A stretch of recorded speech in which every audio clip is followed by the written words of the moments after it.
नमस्कार. Icon steel प्रस्तुत built icon या उपक्रमात आज आपण आलो आहोत नाशिक जिल्ह्यामध्ये आणि आपल्यासोबत आहेत ज्यांना जवळजवळ 25 वर्षांहून अधिक अनुभव आहे आर्किटेक्ट या क्षेत्रामध्ये, योगेशजी धामणे. तर त्यांचा अनुभव आपण जाणून घेणार आहोत, त्यांची शिकवण आपण सॉरी आपल्यासोबत आहेत आर्किटेक्ट योगेश धामणे. त्यांची आठवण, त्यांची शिकवण आपण समजून घेणार आहोत, त्यांच्याशी छान गप्पा मारणार आहोत. तर योगेशजी, आपलं स्वागत आहे बिल्ट आयकॉन या उपक्रमात. थोडंसं फ्लॅशबॅकमध्ये आपण जाऊयात. तर आर्किटेक्ट होण्याच्या आधी तुमचं शिक्षण कशामध्ये झालं, कोणत्या कॉलेजमध्ये होता आणि आर्किटेक्ट होण्याचं तुमचं स्वप्न तुम्ही कधी पाहिलं, इन्स्पिरेशन कोणामुळे मिळालं, काही सांगू शकाल? मी तसं नाशिक जिल्ह्यातल्या रुरल एरियातून आलो आहे. सटाणा असा आमचा एक तालुका आहे, आदिवासी बहुल, शेती बहुल एरिया आहे तालुक्यात. माझे वडील व्यावसायिक प्लस शेती.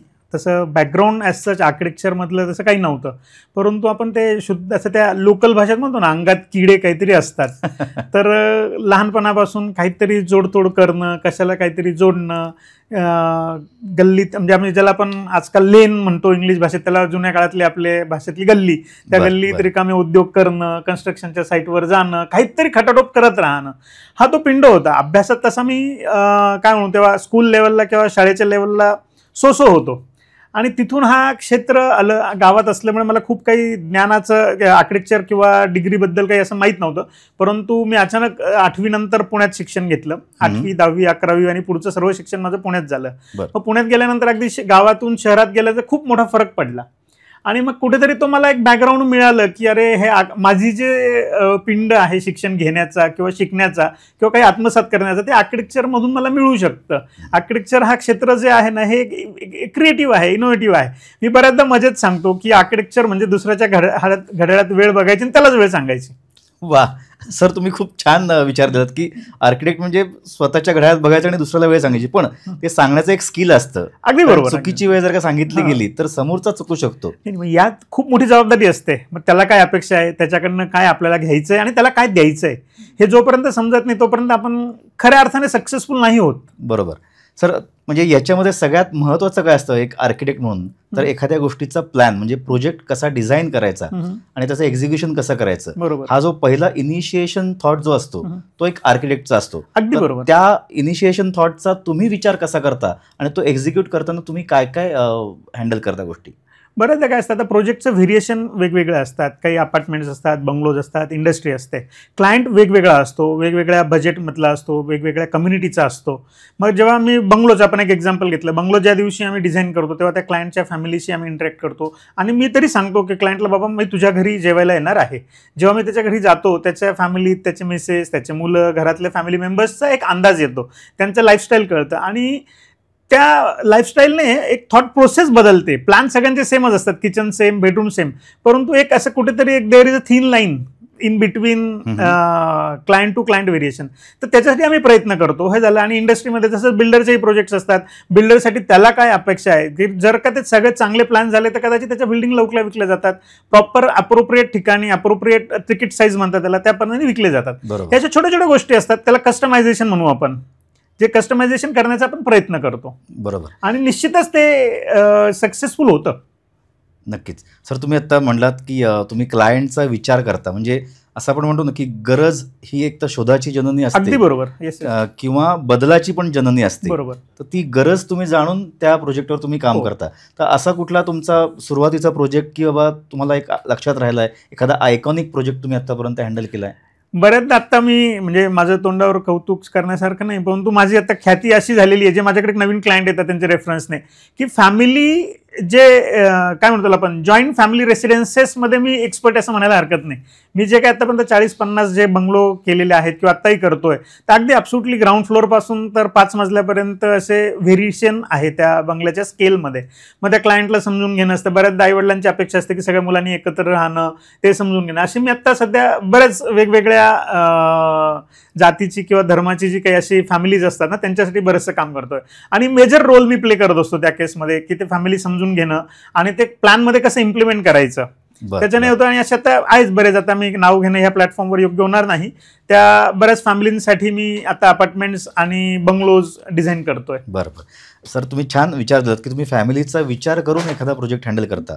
आणि आजकालचं म्हणतो ना की थोडंसं युग बदलत चाललं की एकत्र कुटुंब पद्धती हळूहळू थोडीशी विरळत चाललेली आहे. पण तो विचार तुम्ही समजून तुम्ही त्याला एक दिशा बरोबर. देता. तर याच तुमच्या कुटुंबातला जो भाग असतो म्हणजे एक तर स्किल्ड कामगार असतात किंवा काही अनस्किल्ड कामगार असतात. बरोबर. आपण त्यांना अशिक्षित असं म्हणू शकतो किंवा अप्रशिक्षित आपण त्यांना म्हणतो. खरं तर बरोबर बरोबर. शिक्षणाचा थोडासा अभाव असतो किंवा अनुभवाचा थोडासा कमतरता असते. तर अशा लोकांशी तुम्ही कधी डील केलंय का किंवा डील करताना तुमचे काय विचार असतात किंवा त्यांच्यामध्ये तुम्ही सुधारणा काय करता सांगू शकाल? आजचा सकाळचा तुम्हाला अनुभव सांगतो. आमच्या एका साईटवर POPचं काम चालू होतं. त्यांना ते बिचारा मजूर असतो, त्याला संध्याकाळी त्याच्या हजेरीशी घेणं असतं फक्त. पण आज तो जेव्हा POPचं काम करत होता तर ती POPची धूळ किंवा जी डस्ट म्हणू आपण ती त्याच्या नाकात डोळ्यात सगळ्या अंगावर जात होती. मग मी त्याला रिक्वेस्ट केली की तू काम थांबव. मी एक 5 मिनिटात मग आमच्या ड्रायव्हरला सांगून मी मास्क आणि हातरुमाल विकत आणले. आजच सकाळचं उदाहरण सांगतो. खूप छान खूप छान. मी त्याला सांगितलं तर 10 मिनिट त्याचा मी अनुभवही घेतला की तो काय करतोय. त्याने माझ्यासमोर मास्क बांधलं, लावलं चेहऱ्याला आणि काम करायला सुरुवात केली. 5-7-10 मिनिटानंतर मी गेलो, बघितलं आणि त्याने तो मास्क काढला परत. मग मी परत त्याला समजवलं, काम थांबवलं 10 मिनिटं. मी त्याला समजून सांगितलं की त्याच्या हिंदी भाषेत बोललो त्याच्याशी. त्याला म्हटलं तुझ्या घरी पाठीमागे कोणी आहे तर तू आज जर ही काळजी नाही घेतली तर तुझं आयुष्य कमी होईल, तुला काम करायचंच आहे. तर हा सोशल रिस्पॉन्सिबिलिटी पण आहे. आणि शेवटी ते आज जसं आपण बिल्डिंग उभी करतो, बिल्डिंगचे कॉलम बीम असतात, तसं जेव्हा हे करत असतात ना तर कॉलम बीम हे पॅसिव्ह म्हणू आणि हे काम करणारी जी टीम असते किंवा जे मजूर आहेत ते खरं ऍक्टिव्हली काम करतात. ते सुद्धा मोठ्या बिल्डिंगचे पिलर, कॉलम, स्लॅब सगळे स्ट्रक्चरल पाहिजे. आपण त्यांची जर काळजी घेतली नाही तर कुठेतरी मला असं वाटतं की आपण त्याला काय म्हणू, त्याला सपोर्ट करत नाहीये त्या सिस्टमला, असं मला वाटतं. बरोबर. सर तुम्ही म्हणजे खूप छान म्हणजे तुमच्या प्रत्येक कामगाराचा, तुमच्या प्रत्येक कलिगचा तुम्ही एवढा छान विचार करता की त्यांनी छान मास्क घातलं पाहिजे, त्याची तब्येतीची पण काळजी घेतली पाहिजे. हा एक म्हणजे काळजीवाहू हा एक छान विचार आहे. तर जसं आपण म्हणतो की याच्यासाठी ही काळजीपूर्वक तुम्ही विचार करताय, तर अशीच काळजी तुम्ही मटेरियल चूज करताना किंवा त्याची क्वालिटी बघताना त्याचे पॅरामीटर्स तुम्ही कसे चेक करता? सर्वात प्रथम काय असतं, आता आपण म्हणतो ना जुनी खोडं असली गेली पाहिजेत प्रत्येक ठिकाणी. ते खोडं हे टिकतं कुठल्याही वातावरणात, कुठल्याही व्हेरिएशन, क्लायमेट व्हेरिएशनमध्ये.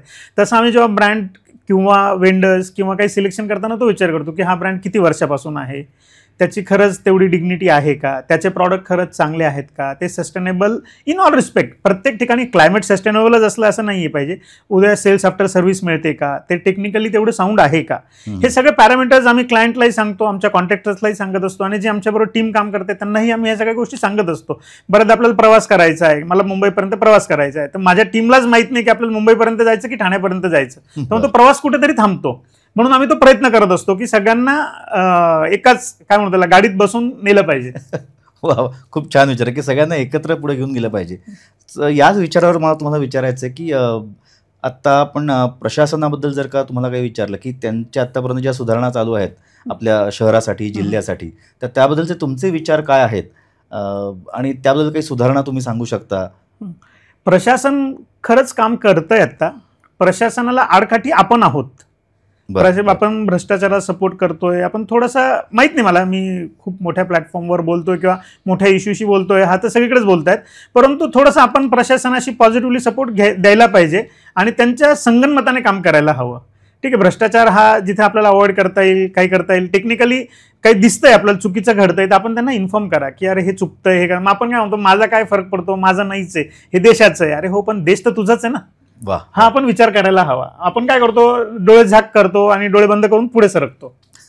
तसं नको करायला असं मला वाटतं. आणि आर्किटेक्ट, स्ट्रक्चरल इंजिनियर किंवा आपण हे जे कन्स्ट्रक्शन इंडस्ट्री आहे ना, हा मेजर इन्फ्रास्ट्रक्चरवर डिपेंडंट आहे किंवा मेजर रोल प्ले करतं. तर ती ॲक्च्युली ॲक्टिव्हली आमची जबाबदारी आहे किंवा आपली जबाबदारी आहे, आपण त्याच्यावर लक्ष द्यायला हवं. बरोबर. सर आता या जबाबदारीच्या जाणीवेतून अजून एक पुढचा एक प्रश्न जरा वेगळा विचारतो की आत्तापर्यंत तुम्ही 25-26 वर्ष तुम्ही या क्षेत्रामध्ये आहात कार्यरत आणि तुमचे प्रत्येक विचार म्हणजे आपल्या टीमला सोबत घेऊन जाणे आणि त्याचा उपयोग राष्ट्रासाठी होणे.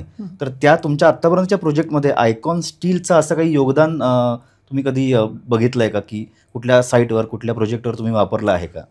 हो, निश्चितच. आमच्या बऱ्याचदा कसं असतं, आता काही क्लायंट विचारतात कुठलं स्टील चांगलं आहे, तर मग आम्ही रिकमेंड करत असतो. आयकॉन स्टील्स आम्ही आता रिसेंटलीच एक मोठ्या हायराईज बिल्डिंग केली, त्या ठिकाणी वापरलेलं आहे. काही बंगलोजमध्ये असतात आणि वापरलं जातं. आयकॉन स्टील एक आयकॉनिक प्रॉडक्ट आहे, ते वापरलं जातं. त्याच्या टेक्निकली सगळ्या गोष्टी पण क्लायंटला जी रिक्वायरमेंट असते समजून देण्यासाठी की बाबा हे स्टीलची ग्रेड आहे, याची स्ट्रेंथ आहे, त्याचे जे काही टेक्निकल पॅरामीटर्स हे कंपनीकडनं वेळोवेळी क्लायंटला कन्व्हिन्स केले जातात किंवा क्लायंटला सांगितले पण जातात. तसेच कॉन्ट्रॅक्टरलाही समजलं जातं, मग ते प्रेफर करतात ते प्रॉडक्ट वापरण्यासाठी. बरोबर, म्हणजे तुम्ही छान शब्द वापरला की आयकॉन स्टील एक आयकॉनिक प्रॉडक्ट आहे. हो, निश्चितच. तर त्याच्या कॉस्टबद्दल, त्याच्या क्वालिटीबद्दल किंवा त्याच्या सर्व्हिसबद्दल आणि ओव्हरऑल त्याच्या मार्केटमधल्या अवेलेबिलिटीबद्दल तुमचे काही मत आहे, तुमचा काही अनुभव आहे?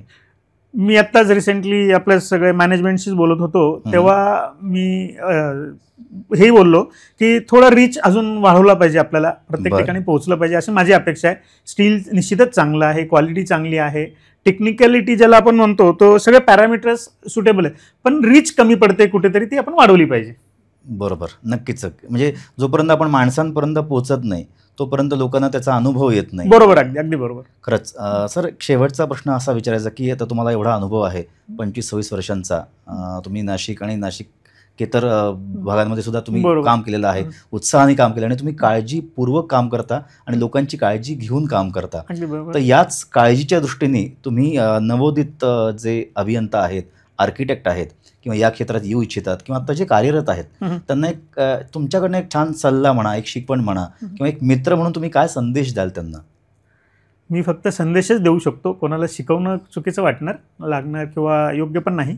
फक्त आता जी काही नवीन पिढी सध्या फोटोजेनिक जे काही काम करतं आहे, तर ते थोडं कमी व्हावं आणि आपलं भारतीय क्लायमेट, भारतीय संस्कार, भारतीय लाईफस्टाईल आहे, तर त्याच्या अनुषंगाने जर काम केलं तर कदाचित दोन्ही गोष्टी पॅरलली चांगल्या होऊ शकत आहेत.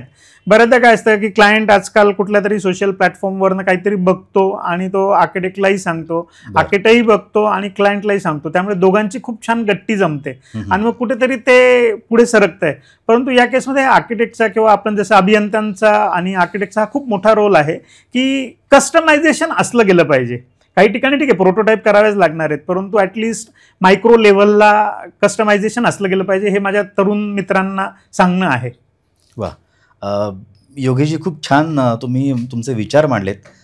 तर हे होते आर्किटेक्ट योगेश धामणे, ज्यांना आत्तापर्यंत 25हून जास्ती वर्षांचा अनुभव आर्किटेक्ट क्षेत्रामध्ये आहे आणि जे काळजीपूर्वक काम करतात, काळजीवाहू काम करतात आणि प्रत्येक कामातनं राष्ट्राचं हित कसं साधलं जाईल हा त्यांचा विचार असतो. हा संदेश त्यांनी तरुणांना, त्यांच्या नवीन मित्रांना दिलेला आहे.